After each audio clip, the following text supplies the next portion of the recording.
All right, let's get right into one of the most incredible stories from the Buddhist scriptures. It's all about a prince who was, by all accounts, absolutely perfect. But he was hiding a secret so heavy that it forced him into silence for over a decade and pushed his entire kingdom right to the edge of a truly terrible choice. And that's really the heart of it, isn't it? That's the big mystery we're going to unpack.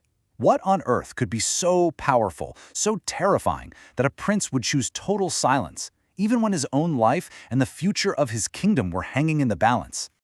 So, our story kicks off in the kingdom of Heir, and it starts with the birth of a very, very special heir, Prince Mùpò. Right from the moment he was born, everyone knew he was something else entirely. I mean, Prince Mùpò was the dream heir. He was handsome, he was graceful, he was the future. But he was carrying this immense, almost unimaginable burden. You see, he remembered all of his past lives, every single one. He understood with this perfect, painful clarity how every action, every little word, could create ripples that last for an eternity. And this incredible knowledge led him to make a shocking choice: complete and total silence for 13 long years.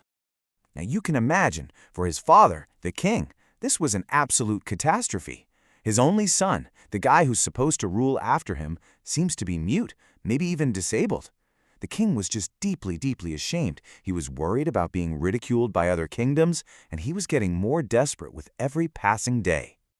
And that desperation, well, it's about to lead the king to make a choice that turns his family drama into a life-or-death crisis. He felt like he had to do something, anything, to solve this problem. So what does he do? He turns to the wisest people he knows, the court's Brahmin advisors. He basically begs them for an answer, for some kind of solution. Why, he asks, is my perfect son so broken? And their answer, oh, it was just absolutely brutal. They didn't see a silent prince, no. They saw a terrible omen. They declared that this child was evil, that he would destroy the entire kingdom, and even bring harm to his own parents. And their solution? It's just shocking. They said, you have to bury him alive to save the realm. And the king, just lost in his fear and his despair, he believed them. He gave the order. The queen was completely shattered, just crying that her heart was breaking. But the decision was made. The prince was going to be buried alive. So, the scene shifts. The servants take the prince, still dressed in his fine clothes and jewels, out to this remote field to carry out the king's horrible command. The stage is now set for the story's incredible climax. Can you just picture that for a second? The servants, just following orders, start digging a deep hole in the ground. And the prince is just sitting nearby, watching them prepare his very own grave. 13 years of silence are about to end in the most dramatic way possible. And then it happens. A voice. Clear, beautiful, cutting right through the silence. The prince speaks. After all this time, his very first words. And he's not begging for his life. No. He just asks a simple question. The impact was instantaneous. It was miraculous. The servants were completely frozen, just stuck somewhere between terror and awe. The scriptures say his voice was so beautiful, so divine, that all the animals and birds in the area just stopped what they were doing and gathered around to listen. It was clear, this was no ordinary kid. This was something more. Of course, word gets back to the palace at lightning speed. The king and queen rush out to the field.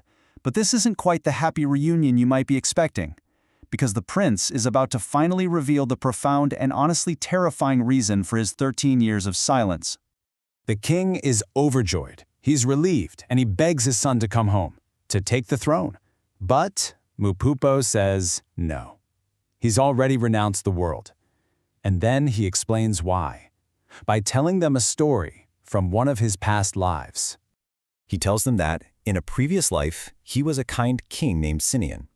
When his kingdom was attacked, his ministers fought back and won, but they did it without his direct approval. To honor their victory, he agreed to host a feast. And here is the moment that changed everything. When they asked for his okay for the feast, which meant slaughtering animals, he didn't even say a word. He just nodded his head. Yes. That one tiny, passive gesture was enough. For that one single nod, for that quiet approval of violence done in his name, he suffered in hell. for 60,000 years.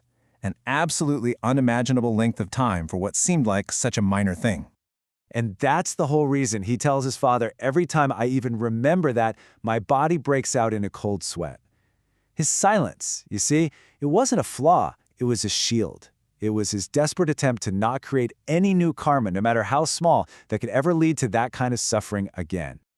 But his decision to finally speak wasn't about saving his own skin. Not at all.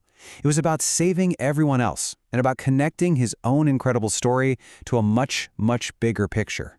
He explains that he broke his silence for one single reason, to stop his father and the servants from getting the horrific karma that would come from killing him. Think about that.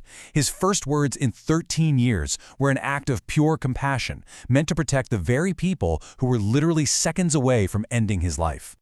And here's the final piece of the puzzle, the part that ties it all together. The Buddha who is telling this story reveals that Prince Mùpò was actually him, one of his past lives.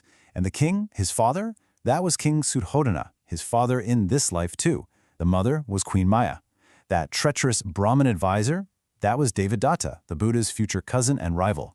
And those servants who almost buried him alive, they were reborn to become his first 5 disciples. Wow.